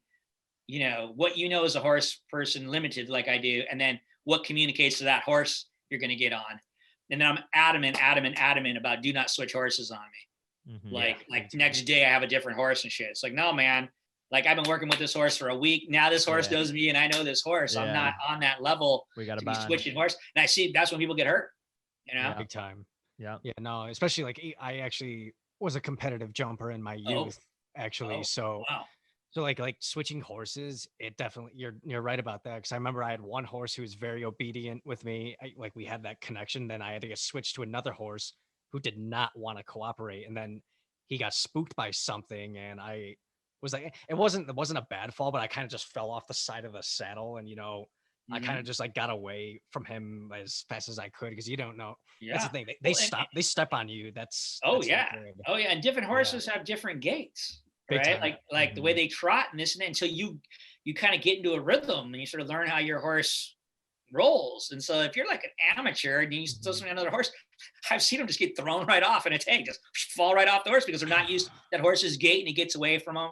And then guys always try to like hang in there and not fall. They don't realize going even 5 miles an hour at 6 feet is a nasty fall into your face. It is. Yeah. You know, It they don't. So like the other thing, if I feel like I'm gonna fall, I grab the shoe, man. I don't care. We can do another take.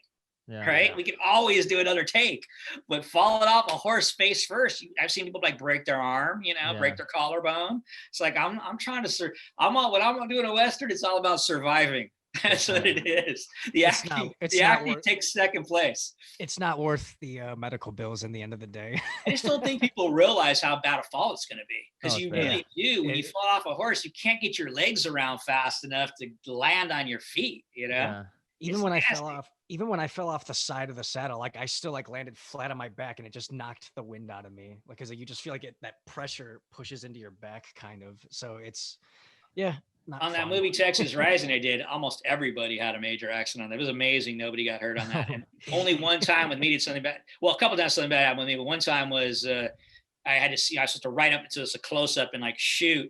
And I like leaned out to do it like too far. And like basically the horse just walked out from under me. Oh no. And everybody was like concerned. It wasn't a bad fall. He just walked out. But basically, I mean, I sent him the message, go to the right. So he did, you know? So we did the next take. I made sure I just stayed in my saddle and didn't go. But the worst one was, and this was an example of being not smart at all. Yeah. They gave my stunt guy my horse. Usually you have a stunt guy has his own horse and you have your own horse. So he can do whatever he does, you do whatever you do. But in this, they weren't doing that. So this guy had blown this horse out like for 10 takes, like full boogie, right? And so by the time they gave him to me, and I'm riding now with all the stunt guys, this horse thought his job was to just race everybody. No matter how far I was pulling back on the reins, you let off. And he was like, so, you know, he gave me a Ferrari at that point. And that's a little over my head. You know, I can ride all right, but that's a little over my head. I was hanging on. We did like 4 takes. I was hanging on for my life, man.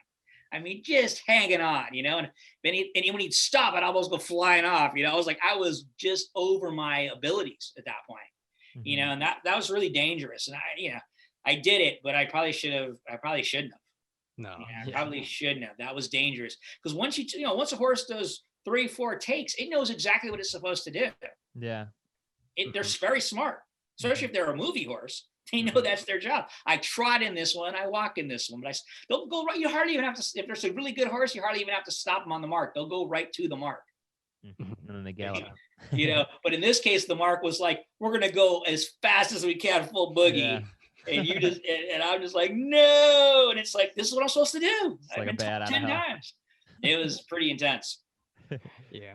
So, anyways, going back with the Burbs. So, tell us about the late actors of the film, Carrie Fisher, Richard Ducommun, Henry Gibson, and Theodore Gottlieb.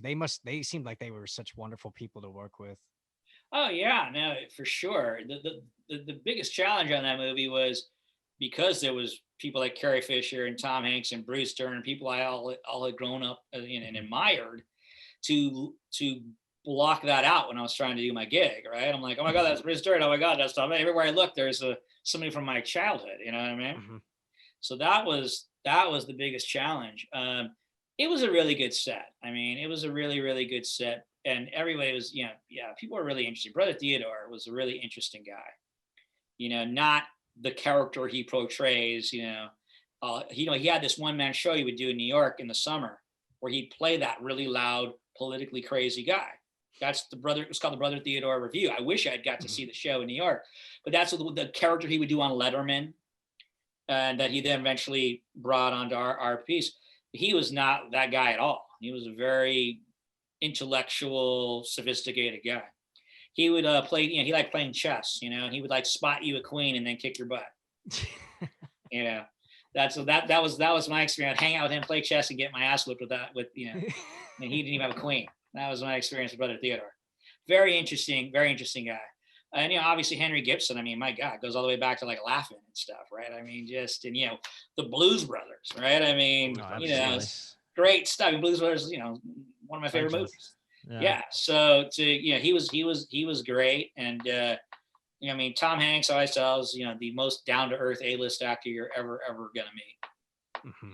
He just is, I've heard he's very, very nice in person based on what yeah, I've he's told. just a very personable guy. He doesn't, he could throw power around, but he doesn't, and that's what separates him from a lot of other people. Yeah. He's not insecure. He knows who he is. He knows what he can do. He's got a good head on his shoulders. Big time. Yeah, big time. Most grounded A-lister I think I've ever been around. So, that's awesome.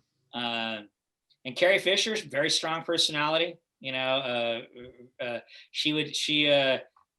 Dante was like wearing like the same like Felix the Cat tie every day, and his hair was all unkempt. That didn't go for her. She went to shopping, got his hair cut, cleaned him up. Yeah.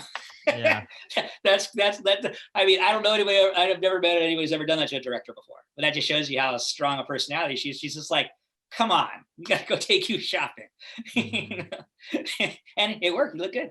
So. So with Can't Buy Me Love, tell us about the late Amanda Peterson. I know she had retired from acting in like the mid 90s and all that, but did you ever keep in contact with her over the years? Not a lot. She was only 16 when she did that movie, Yeah. And most of us were older. And so I thought she was very mature for her age, and she had a big role on her shoulders, and she pulled it off. I just think, from what I heard and what you can kind of see how she looked in the end, I think she was dating rock stars and stuff when she was young and running around rock stars and partying. And I think that got the better of her in the end. Oh, that's unfortunate. It is. But that's LA, man. LA it's all there, and it's real easy to lose sight of the prize. You got to stay away from it. Yeah. It's tough. But even in Can't Buy Me Love, you got to like play a character that was most different from what you were previously playing. You got to be like one of the friends of what's the actor? I'm sorry. Ronald, yeah. Yeah. McSteamy, McDreamy. Yeah. No, it's been so long since I need to go. That's a movie I meant to go back and watch recently, but I didn't have much time to. But like the one time I did watch it, I was like, oh shit, it's Courtney Gains. Yeah. He's in it. Well, so Gerardo Mejia was also in that, right? So that was the second movie we did together, and like I said, The Colors was the third. Yeah. The previous movie was for the same company. It was a little motorcycle dirt bike movie called Winners Take All. And so they had already, they already knew my work from that. Mm-hmm. And I came and auditioned for the lead, and then they offered me his best friend. And I thought that was a good, I liked the idea of the script, and I thought it was a good role, and I thought it was something different. And that was my, we talked about typecasting in the beginning. My real goal in the 80s was to not play the same character twice. And I think if you look at my body of work in the 80s, I think I accomplished that. You did. Absolutely. And like I said, ended up having something that was successful in every genre, the teens, everything from a gangster movie to a romantic comedy like that, Mm-hmm. So that was good. I think as a character actor to be able to show you have somewhat of a range, I think is a nice thing. And I think that they, having already worked with me, had faith I could, do something different. Yeah. So they gave me the chance to do it. Yeah. It was even cool to see you play a former Marine in Behind Enemy Lines too. Yeah. Right. Yeah. We shot that in the Philippines. Yeah. Yeah, that was a director I worked for several times. A guy named Mark Griffith, who I did Hard Bodies with, the movie Hard Bodies, and I used to be in an acting class that he co-taught with the guy who cast Hard Bodies, Gino Havens, and he wrote the first project I was ever supposed to do that I ended up not doing, and Eric Stoltz did, because I was underage and they got cold feet. I was going to tell everybody I was 18, and they got scared in the last minute and pulled out. Yeah. Oh. Gotcha. Yeah. So when I finally did Memphis Belle with Eric Stoltz, I got to tell him that story. That movie was written for me, pal, and you did it. What was it like being able to be Danny Trejo's right-hand man in Dilemma? What it was like was I play tough guys, and Danny is the real deal. That's what it was like. Now, Hell Danny is the nicest guy in the world, right? Oh, of course. In real life, I'm telling you, in real life, he's the nicest guy in the world.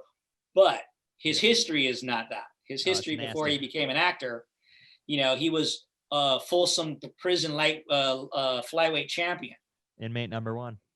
Yeah. Like he was a real tough guy, and you could tell. So what I felt like a punk. That's what I felt like, because usually it's just a bunch of actors acting tough, but I knew this dude was really tough. I could tell, because again, I grew up in the Vario, and I could tell a real guy from not just your gangbanger. You can be a gangbanger and still be not real tough, but you could just tell he didn't have to say nothing. Yeah, it was just all there, man. It was just all there. My friend Rick actually was one of the SWAT members in like the scene where they pursued you at the motel, and he was also the prop master from the film. Rick Fox. He was in a band in the '80s you might have heard of called Steeler, which was Yngwie Malmsteen's. Oh yeah, no, Steeler was good. Yngwie Malmsteen's first band. Yeah, the bassist Rick. He's the one that did all the props for that movie. He went. I saw Steeler once. I was just talking about that yesterday. How weird is that? I thought. I think it was. So Steeler was with Yngwie, and then when the lead singer left, he created a band I think called Black and Blue, and I saw that band. I thought that guy was a very good singer. So that was like maybe one of the better bands because I remember I was just commenting because I watched those breaking up the band things and stuff. And I was like, I never saw one of these good bands in the 80s on the Strip before they broke. I saw a bunch of crappy metal bands that I don't remember. Like I can't say like, oh yeah, man, I saw Guns before they were huge. Or you went to see Dokken. I saw a lot of bad bands. Not even Dokken. I'm sure Dokken would have been great. I mean, it was just a lot of, like everything else. You're going to see a lot of garbage before you find the diamonds in the rough, Yeah. Tell him your story about Yngwie Malmsteen, what he hates. So Yngwie I have a lot of Yngwie stories because my friend was his guitar tech for 10 years. Actually. Oh my God. You've got all the douchebag stories there then. Oh my God. Trust me, stories you would not believe. Well, I'll tell you one funny one that, actually I probably shouldn't say that one, but no, like there's one. This one's actually, I'll tell you what, if we ever get a chance to talk off camera again, because like I've seen you at conventions before, but like I'll tell you this other Yngwie story if I see you in person. No, we'll do it like soon. When we get out here, you can tell me. It sounds good. Yeah. So I'll tell you this one that's notorious actually. So in 1990, Pantera did these home videos. I've seen that doc. Yes. That's one of my favorite stories. Yeah, story. What's the lead singer for Pantera? Phil Anselmo. When he like just razzes him, and he's like such a jerk off and doesn't know who Pantera is. It's hilarious. Yeah. Yngwie was just like so arrogant. And then he saw Dime with the camera, and then he was like, "Get the fucking camera out of my fucking face." It just showed how his real personality. It was awesome, dude. It's just Yngwie's one of those people. He's one of those people. If the joke is like about somebody else, he'll find it hilarious. But if it's about him, he'll get pissed off. Right. That's what I was trying to say, though, wasn't it? He hates donuts. Yeah, that's the story. Well, no, he doesn't like it, and now that ever since that video came out, with Pantera, right. I haven't even seen the video. That's probably why he hates hearing about it every time. Oh, so I bet. Yeah, anytime somebody mentions like, "Hey, Yngwie, do you want donuts?" He will give you that look. Like, of course, because he can't be made fun of. I understand. I did a convention once with Phil, and my girlfriend wanted to meet him. My girlfriend I'm with now, she blushed. It was hilarious. But he was watching the. He's from outside of Pittsburgh. He was watching the football game, and he didn't see me yet because he's watching the game, and I was like, yeah, their defense kind of sucks this year. And he's like, turned to me like, who the fuck are you? And then he saw it was me. And he was like, hey, what's up? Thank God he was a fan. I might have got knocked out, Didn't we meet him at like a Down show in Buffalo? No, like we saw Down, and I think we wanted to meet him, but I had a flight at I had to be up at 2 a.m. the next day. I was living in Florida at the time, but I was visiting Buffalo, where we both grew up. Kellen and I grew up most of our life there. Yeah. And I was visiting, and then I had to go back to South Florida for school. But we saw Down, and we wanted to at least try to get a picture with Phil after the show. But I think he didn't come out till until long after we left. So we Yeah. never got a chance to meet him. But he puts on phenomenal shows though. He was talking about that's somehow how wrecked he is now from all the years of doing crazy shows. He's got like pins in his back and his knees are all trashed. And, you don't think about that stuff when you're watching these guys do crazy things on stage, but what they could get away with in their 20s, in their 40s, not so much, Yeah, it catches up with you eventually. It does, man. War injuries. Yeah. So you got to work with my old buddy and colleague Caleb Thomas on Candy Corn. Yeah. Did you interact with Caleb at all? Well, I actually knew him before that. Really? Well, just coincidentally, really. I'd met him before, and then friend of mine, Kathleen Kemont, actress. Oh, she's the best. She's a sweetheart. She had been out of the loop for acting for a while, and she wanted to get back in, so she put a class together and asked me to come teach for a while, kind of get her chops going. And he came a few times, and he was like, he was solid already. I had a few little suggestions, but all in all, he was, he clearly knew what he was doing already. So he didn't really need, so he didn't keep coming, and he didn't need to keep coming. And then for the movie, he had to audition. I didn't even know he was gonna do an audition for it. And his tape was great, and he got the job. And that's what I told him. I said, when I saw him, I said, "You didn't get this because of me, man." I said, "You earned that on your tape. Your audition was really good." And he's been working a ton. That guy's been on. And, he looks so much younger than he is, and that's always it's always a good advantage. That's good. I thought he was younger than me. I think he might be my age, maybe older. Actually, it's scary. I thought he was like, well, because we worked on a commercial together, October 2017. He was the principal, and he worked alongside Sean McNabb from Dokken and Lynch Mob, actually. Wow. And I just remember Caleb and I stayed in touch after that. But no, dude, I'm so proud of that guy. He's really working his ass off, and I can't wait to see what else that he's doing. Yeah, he's been keeping busy. He books a lot. He does. Yeah. So even all the names that you've gotten to work with over the years, you got to work with some really incredible names. Of all the actors you worked with, who did you enjoy working with the most? Yeah, same kind of crazy question. How am I going to answer that? But I mean, like I said before, Duvall's I was about to say Duvall. Always been, Duvall. On my high list as it was, and he lived up to the expectations and more. And then to get to work with Sean Penn. I mean, I think Sean Penn's the best of my generation. I think of the X gen. I think so to get to work with both those guys is pretty incredible. But I mean, when you think about it sometimes, I think about it sometimes. I'm just like, how many people I've worked with who've actually, say, won an Oscar or things like that, or won an Emmy or whatever. I'm just like, it kind of, always sort of blows my own mind that that list is pretty. I've worked with some pretty, or even say like a Dick Van Dyke. My God, Cheeky Bang Bang or whatever, right? Or the Dick Van Dyke Show. I mean, one of first situation comedies. I mean, it's pretty amazing some of the people I've got to go in their orbit for a minute. I could picture you being good in like a Tarantino picture. That's what everybody says, and I agree. And I would love to be in a Tarantino picture, and it just hasn't happened. I keep hoping one day, because he watches B movies and everything else. Absolutely.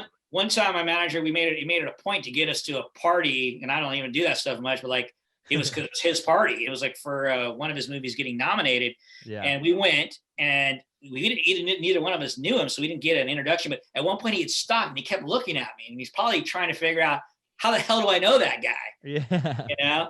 I knew his producer a bit, but that dude, even though he knew him, he's never thrown me a bone. To work with them, and that would be. I mean, what's really remarkable about Tarantino, if you think about it, is how many movies has that guy made in his career? 9. Yeah, 9. Right, 9. And you can name all freaking 9, can't you? Absolutely. Mm-hmm. Like I've done, 100 and something, and you can maybe name 5. Yeah. He's done 9, and you can name all 9, because when he makes a movie, you don't forget it. It's good, yeah. It's good. It's like real good, and that, that's, I think about that because, he takes the time to come up with an idea and write that idea. And then he has to get the funding for that idea. And then he has to make that movie. And it takes time, but he he keeps making something of quality, you know, he perfects it. Yeah. But it's not that easy. I mean, think about that. I mean, that's like writing 9 hits, you know, in a row, you know. It's a remarkable feat, and so I've heard that a lot, and I would be happy if that came true. Yeah, you should definitely do that. I would love the chance to get to do one of those. I could see you being in Cobra Kai too. I don't know why. Just like character. I could see you making an appearance in that show, and I think you should too. That would be great if it happened. So amazing for Billy Zabka, you know. He was sort of in that same 80s class as me, you know, that guy who did that tough guy in a movie that everybody knew and worked but didn't quite break, you know. And then for a while there, he just wasn't doing much, you know. But I'd run into him, he was always positive, he was always hustling, trying to create something. And then finally to have this turn come back around, but this time it's like the role's wetter and juicier, and he's like killing it. It's amazing, dude. What a great opportunity, you know. What a great opportunity after years of just hanging tough, you know. And now that's the thing, you know. It's like somebody could be good for 20 years and not get that right opportunity. You know, it really takes, you got to be good, and you have to get that right opportunity that you can sink your teeth into. And he's taking it, and he's a run, man. He has a run. Good for him. Yeah. So you've been killed on screen quite a few times too. I always say you could make a 5-minute video of me just lying. We're gonna do that. You should do it. I'll do it. Please do it. Somebody needs to do it. I would love to see it. I will endorse it. I will share it if you do it. Absolutely. I think that would be hilarious, because I have died a lot of times. It's almost like, do I not die in this one? Oh, okay, good. But if I'm not dead, I'm arrested, right? So like, you know. Yeah. So of all those kills on screen, what was your most favorite to film? See, I can actually answer that one. I have a favorite, so that's good. That's good. It's a little movie that went straight to video that John Franklin's also in, who I get rid of in this movie. It's called Killing Grounds, and it's got some really good people in it. The movie has one flaw that stands out, but it's a little straight to DVD. I play a real badass in it. It's one of the better badasses I've done, in my opinion.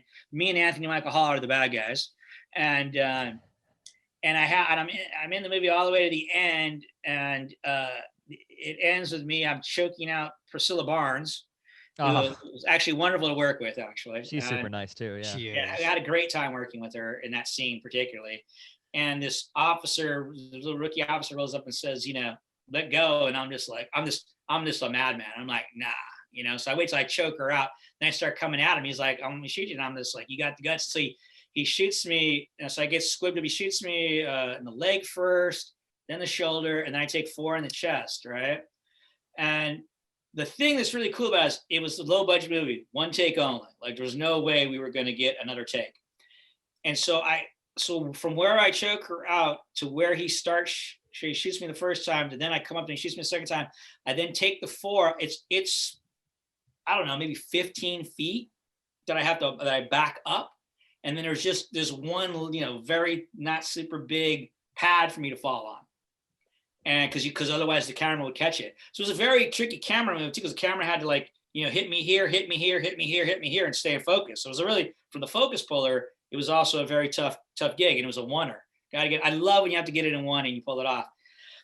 And so the stunt guy was very worried about, you know, me taking my fall at the end. And he's like, if your feet are on the mat, like, you're going to hit your head in the end if you fall straight back.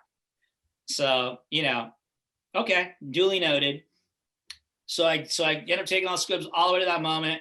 And I'm kind of like laughing at the dude, and I could feel my heels are on the thing. And I could see him out of the corner of his eye, fucking panicking. I'm going to fall back and crack my head. I'm in the moment. I can still see this happening, right? He's like shitting himself. And I don't blame him, because it was cement, right? That was the fall back on cement. It's not be pretty. So I just buckle my knees just enough before I fall, and, you know, did not crack my head open. And it's one of those times where, like, a whole crew fucking applauds and everything. It's just like, you know, fucking great moment happened, you know? Yeah. It's a oneer and doneer, and you got to hit it. And so I would say, out of all my death scenes, that's my favorite death scene. And I did forget. I just realized we didn't talk. So you got to look it up. Killing Grounds. Killing Grounds. It's got to be in your reel now that you're going to cut together. I'm gonna cut it for you. I promise. All right. I completely forgot to mention how great you were in Halloween, the Rob Zombie one.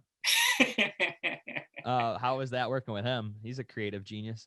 Yeah, great working with Rob. I had a friend who's actually in my band, The Gathering, who now is a very successful AD. Yeah. And he told me he'd worked with Rob before, and he said, "Don't get married to the script. Yeah. Like he's gonna do what he wants. He's gonna, it could change." And that's exactly what happened. He didn't feel the scene was. He didn't like he just felt like it needed another scene and it wasn't real enough yet. So he started. So it ended up being a couple of days work. Yeah.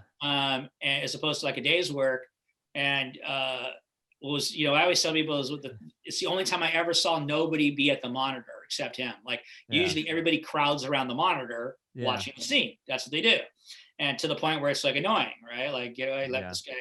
Nobody was at the monitor, and all he kept saying was, "This is disturbing. This is really disturbing."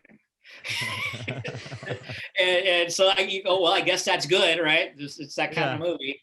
But it's the only time I've ever seen people like, I don't want to fucking watch this. They just all walk away. And the funniest thing is my son was in high school at the time, and at that time was the only movie all his friends had seen. Oh my God. So he was on a track team, cross country team, and they'd all be like, "Oh, you're like, what's wrong with you, man?" They'd all be teasing. It's like I got like 100 movies, and like you've only seen this fucking one thing. They all think I'm a nasty rapist. My son was good about it. He was cool. But I'm like, I'm sorry, but that's all they know. But that's all they knew. All the girls would look at me sideways. Yeah. My dad took me to that when I was 11. Eesh. Nice. I saw that when I was 14. Yeah, and saw it in the theater with my friend, his parents, and another friend of ours when I was 14. The scene didn't make the original? It didn't. I think it did make the original. It did make the theatrical cut. From what I recall. I thought it didn't make the theatrical cut. I thought it made the director's cut. I thought they cut it out. It made the director's cut, but I do recall seeing it in the theater. Maybe they cut it. For the maybe they replayed, maybe they had it limited. I don't know what they did. Maybe you saw that in the theater. You're the first person I've ever heard say that. That's interesting. Because they ended up putting when where he breaks out of the they're trying to take him, transport him, and he breaks out. Yeah. So long ago, hard to even tell at this point. Well, I always say they did the audience things about how they liked the movie. Yeah. And they found out the girls didn't like the rape scene, so they thought it was a good idea to take out. I'm like. How much money? Love the rape. How much money did you pay to find out girls were not going to like that rape scene? I could have told you that for free. Yeah. So we just got like this quick little speed round, and then we'll close this thing out. All right, speed rounds are scary. Yeah. So we put a bunch of like bullshit questions together, and we just asked you. Great. So what's your favorite horror movie of all time? Exorcist. Yes. All right, grape jelly or strawberry jelly? Strawberry. All right. Everybody says that. Everybody does say that. Favorite sport? Ooh, basketball. Oh, hell yeah, me too. East Coast or West Coast? Oh man, I gotta say West Coast because I'm from the West Coast. Fair enough. Favorite band? Ooh, gosh, Pink Floyd and Led Zeppelin. Yes. Okay. Yes. All right. Best Children of the Corn sequel. Okay. I have to say John Franklin's 666 because he wrote it, and it's the only other one I've seen. That's the only one I hear people talking about, to be honest. Yeah, he's good in it, of course. Corn on the cob or creamed corn? Cob, man. Okay. Had to put that in there. Okay. Indoors or outdoors? That's it? Indoors or outdoors? Yeah. Do you like being inside? So it sounds like it implies like, where would you rather have sex? Indoors or outdoors? Yeah, that's exactly. Outdoors. CGI or practical effects? Practical. Oh yeah. Favorite comedian? Ooh.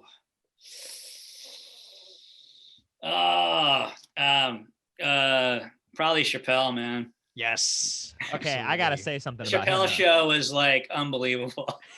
Dude, I tried to see. I just drove to New York to do a film. Literally, I'm in a hotel right now. Nice. I passed through Texas, and literally the day I was supposed to leave, I realized Chappelle was playing the next night because they had just announced it, and this was like not even 2 weeks ago. I went to try to get tickets to see him and Joe Rogan, and you're not going to believe how much they wanted for a ticket. And they actually they made you buy 2 tickets. Yeah. What? It was like $850. Oh my Oh, God. You couldn't even buy like 1 ticket. You had to buy 2, and they were $400 each. That's sad, you know. That is The ridiculous. dude's like, you know, ridiculously rich at this point. So like, what's he It's need with stupid. $400 tickets? Yeah. So I was bummed. I Yeah, would have loved to it see it. is. Yeah, just the common man can't come see the show. It's like Yeah. that cool. And Rogan is usually, when he was in Hollywood or whatever, he was $20. Rogan don't need the money either. He just sold his podcast for $100 million. Literally $100 million. Come on, man. Yeah. And that's why he left LA. That's why he left LA, because they would have taken $20 million from him from taxes. Oh yeah, of course he moved to Texas. Who wouldn't move to Texas at that point? They're gonna go, where do I not pay state tax? I will live there. Yeah. That's why Even though he'll probably have a house in LA too or whatever. Yeah. That's why. Yeah, of course he moved to Texas. That's why everybody's going to Texas or Utah or like Idaho and all these places. Yeah, but if you came out, you know, all of a sudden 100 million fell in your lap, you sure as hell are gonna figure out how not to give away 20 million of it, right? Yeah. Big time. I mean, of course. And then what was your favorite food? Was like what is your favorite? Yeah, what is your favorite food? Oh, I like really good chili rellenos. Okay. And I can dig that. And that's the one thing I miss in, you know, living in the Southeast. You know, the only thing I miss in LA are the mountains and good Mexican food, man. They don't know how to make Mexican food out here. They think they do. They don't have a clue, brother. Yeah. When we go to LA, all I do is pig out every day on Mexican every single day. Literally, if I can, every day. Did you have a favorite spot in there to eat in LA? Oh, for Mexican food? For Mexican, yeah. Oh, well, some of them are gone. One of what's that? And yeah, with the freaking pandemic, they're all gone. They're all gone. You know, it's a really good little, like, I want to say semi-dive, is a place called Trey's on Ventura, like Ventura and Tahunga. Okay. Mm-hmm. I know exactly where that is. Yeah, man, I used to go there like every week. Trey's, really good. I'm gonna check it out. So, what are you most proud of in my life? My whole life? Your whole life. Whole life. What are you most proud of? Being a father. All right. Awesome. Good question. Good answer. And maybe the most shame too, because I mean, you the things that, you know, anything you ever did that you said that you wish you hadn't to your own son, you know, you have to live with that shit for the rest of your life, you know. Yeah. So I mean, if you're trying to do a good job, you're not. There's no way you're not going to screw up, you know. Throughout your life, you know, with somebody like, you know, 20 some odd years of their life, you're going to screw up. But I guess the reason I guess I would say I'm the most proud is because it's probably the most selfless thing I've ever had to do in my life. Yeah. Because, you know, until they're like 25, they don't really give a shit about how you feel about anything. You know, one day they say, "Hey, how are you?" And you're like, "Who inhabited your body?" You know. Yeah. You know? So. Do you have anything you'd like to promote, like any upcoming projects or convention appearances? Conventions are just starting to kick back in. I think I'm doing something. Am I doing something in Texas in June? Is it Texas? I think so. I can't remember. I'm pretty sure that's where it is. Okay. Yeah, just this last few things I've worked on. I did being you guys, I know you guys are horror guys. I just did a movie called The Bleeding Dark. Okay. The last film I shot. And what's interesting about it is it's a drama horror film. Everything that's not the horror, which is definitely old school style, it's, you know, like about a relationship with me and my son, and we lost, you know, the mother got killed and he blames me, and it's like everything I'm in is like heavy, you know, it's just like a straight drama, hard, you know, emotional, big time, like big time breakdowns, the whole 9 yards, right? Wow. But the rest, like the kills, are like straight 80s horror, you know? Yeah. And so I'm really curious how that film's going to come together with those two things, you know? You know, a lot of times, you know, characters are not that developed in a horror film, right? Big time. So I'm curious if these two elements are going to come together nicely or not. So I'm looking forward to seeing that. And I did a movie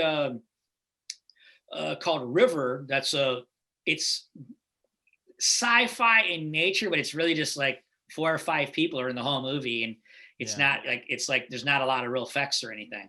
So I don't want to give away the story, but that is that's got a bit of a buzz going, and they've already got distribution, and for independent films, that's hard to get that quickly, and so it's coming out this summer. So River, and I play a nice character in that. I play a nice character. Small town.